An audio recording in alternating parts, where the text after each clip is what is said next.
विधानसभा के उपचुनाव के लिए 3 नवंबर को मतदान होना है। ग्वालियर चंबल संभाग की सबसे ज्यादा 16 सीटों पर उपचुनाव होने जा रहे हैं और यही वजह है कि भारतीय जनता पार्टी के स्टार प्रचारक और केंद्रीय मंत्री नरेंद्र सिंह तोमर की एक बड़ी जवाबदारी है। तो लगातार इन इलाकों में चुनावी सभाएं कर पार्टी प्रत्याशियों के लिए जन समर्थन मांग रहे हैं। इन दिनों किस तरह से नरेंद्र सिंह तोमर की दिनचर्या रहती है, इसको लेकर एक दिन स्वराज एक्सप्रेस की टीम उनके साथ रही और सड़क मार्ग हो या हवाई मार्ग हो, हर पहलुओं को कैमरे में कैद किया गया। केंद्रीय मंत्री नरेंद्र सिंह तोमर से खास चर्चा की है संवाददाता विनोद शर्मा ने।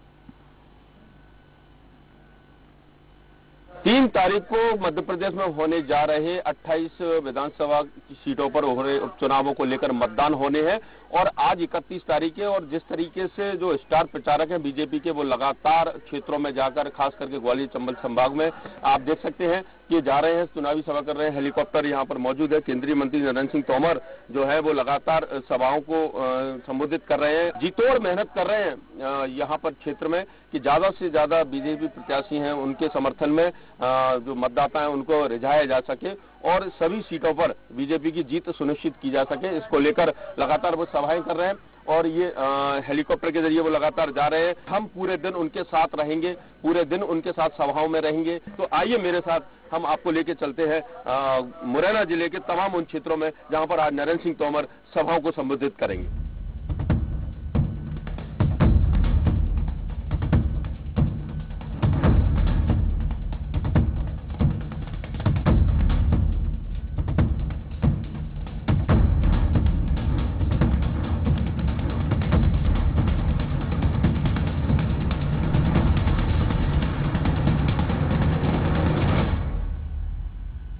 3 नवंबर को मतदान है। अब कुछ ही दिन शेष बचे हैं और आप देख सकते हैं कि केंद्रीय मंत्री नरेंद्र सिंह तोमर ग्वालियर चंबल अंचल में लगातार चुनावी सभाओं को संबोधित कर रहे हैं, दौरा कर रहे हैं।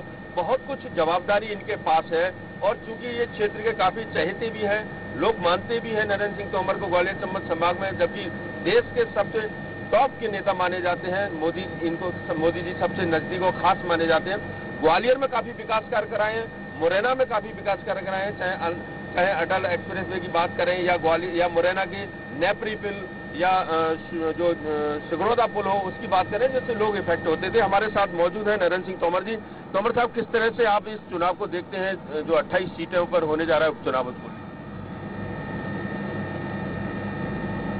मध्य प्रदेश में यह जो बाई इलेक्शन है, यह मध्य प्रदेश के भविष्य की दृष्टि से बहुत महत्वपूर्ण है, क्योंकि इस चुनाव में भारतीय जनता पार्टी की जीत है, वो भारतीय जनता पार्टी की सरकार को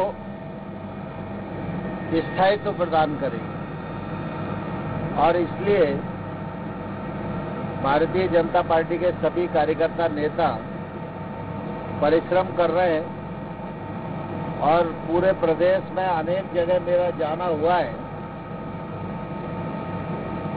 उसके आधार पर जो मेरा आकलन है, उस हिसाब से भारतीय जनता पार्टी सभी सीटों पर अच्छी विजय प्राप्त करेगी।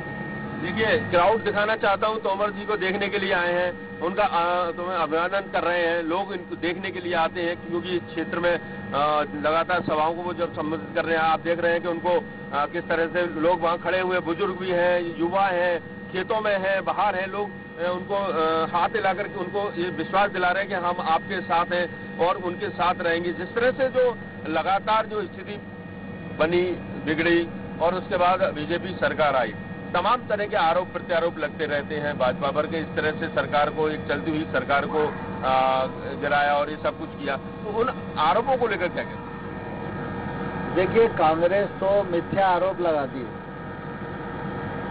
कांग्रेस के नेता कमलनाथ वो अपने पार्टी के विधायकों को संभाल नहीं पाए, तो पूरे प्रदेश को क्या संभालेंगे, ये अच्छा से अंदाज लगाया जा सकता है। दूसरा, जब कांग्रेस की सरकार से लोग अगर इस्तीफा दे रहे हैं और विधानसभा से भी इस्तीफा दे रहे हैं, तो ऐसी स्थिति में भारतीय जनता पार्टी की जो अपनी भूमिका है, उस भूमिका का तो भाजपा को निर्वाह करना ही पड़ेगा। और इसलिए जब उस भूमिका का निर्वाह करते हैं तो भारतीय जनता पार्टी की सरकार बन जाती है। अब सरकार बन गई है, चुनाव हो रहा है, तो कांग्रेस के पास कोई भी 1.25 साल की उपलब्धि नहीं है। दिग्विजय सिंह जी 10 साल थे, उनके कार्यकाल की कोई उपलब्धि नहीं है। मनमोहन सिंह जी 10 साल थे, उनकी सरकार की कोई उपलब्धि नहीं है। इसलिए मिथ्या आरोप लगाना, अभद्र भाषा बोलना, गलत प्रकार की टिप्पणी करना, इससे चुनाव को हल्का करने की कोशिश कांग्रेस कर रही है। लेकिन मध्य प्रदेश की जनता भलीभांति जानती है और उसने कांग्रेस के कार्यकाल को पहले भी देखा और अभी भी देखा और भारतीय जनता पार्टी के कार्यकाल को भी देखा है। तो इस समय मध्य प्रदेश की जनता ये तय कर चुकी है कि भाजपा ही है जो विकास कर सकती है, इसलिए भारतीय जनता पार्टी को इस चुनाव में आशीर्वाद मिलेगा।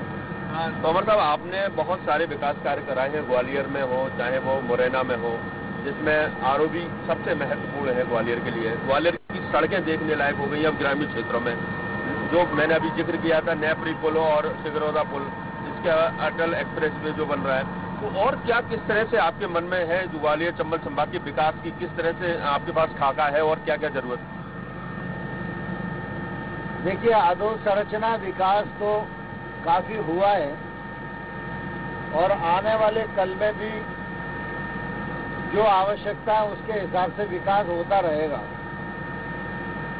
लेकिन मैं आपके माध्यम से मुरैना के लोगों को कहना चाहता हूं और इस पूरे अंचल के लोगों को कहना चाहता हूं कि मैं कृषि मंत्री हूं। कृषि मंत्री रहते हुए पूरे देश में उन्नत खेती हो, ये मेरा मैंडेट भी है, ये प्रधानमंत्री का निर्देश भी है। तो मैं आपके माध्यम से इस अंचल के किसानों को कहना चाहता हूं, वो उन्नत खेती की ओर अग्रसर हों। हम लोगों ने इजराइल गवर्नमेंट के साथ मिलकर एक हॉर्टिकल्चर का एक्सीलेंस सेंटर भी बनाया है, जिसमें 2000 किसानों को प्रतिवर्ष प्रशिक्षित करेंगे। हमारा इलाका अगर उन्नत खेती की ओर बढ़ जाए और मेरी जो ताकत है उसका प्रत्येक किसान उपयोग कर ले, तो इस क्षेत्र में आमूल चूल परिवर्तन हो जाएगा। जिस तरह से आज कांग्रेस ने भी एक प्रेस कॉन्फ्रेंस ली थी ग्वालियर में और कल कमलनाथ भी ग्वालियर आ रहे हैं, उनका कहना है कि उनको स्टार प्रचारक के रूप में जो हटाया गया है वो कहीं ना कहीं दबाव के चलते हुआ है और बीजेपी को लेकर जो चुनाव आयोग है उसकी और प्रशासन की उसकी नजरें कम क्यों हो जाती हैं, इस तरह के वो लगातार आरोप लगा रहे हैं। तो ये किस कारण से ये आरोप लग रहे हैं और वास्तविकता इसमें क्या रही है? देखिए, दरअसल कमलनाथ जी ने जिस प्रकार की टिप्पणी की, उस टिप्पणी को लोगों ने नारी का अपमान माना, दलित का अपमान माना। इस प्रकार की अभद्र टिप्पणी एक इतने बड़े नेता को नहीं करना चाहिए। चुनाव आयोग ने संज्ञान लिया है और चुनाव आयोग ने जो निर्णय किया है, मैं समझता हूं उस निर्णय की किसी ने आलोचना नहीं करना चाहिए, उसका शांति से पालन करना चाहिए और पश्चाताप करना चाहिए, आगे से उनसे कोई गलती ना हो। कितनी सीटें आप मान के चलते हैं कि जैसे अभी आपने कहा हम सभी जगह जीतेंगे, लेकिन कितनी सीटें ऐसी हैं जो सुरक्षित आपको लगती हैं जो प्रदेश में आपके उस होने? देखिए, चुनाव से पहले हर सीट जीतने के लिए लड़ रहे हैं और हर सीट जीतें, इसी बात की कोशिश पार्टी करती है और अभी तो मुझे लगता है कि सभी सीटों पर बराबर मेहनत हो रही है और हम विजय हासिल करने में सफल होंगे।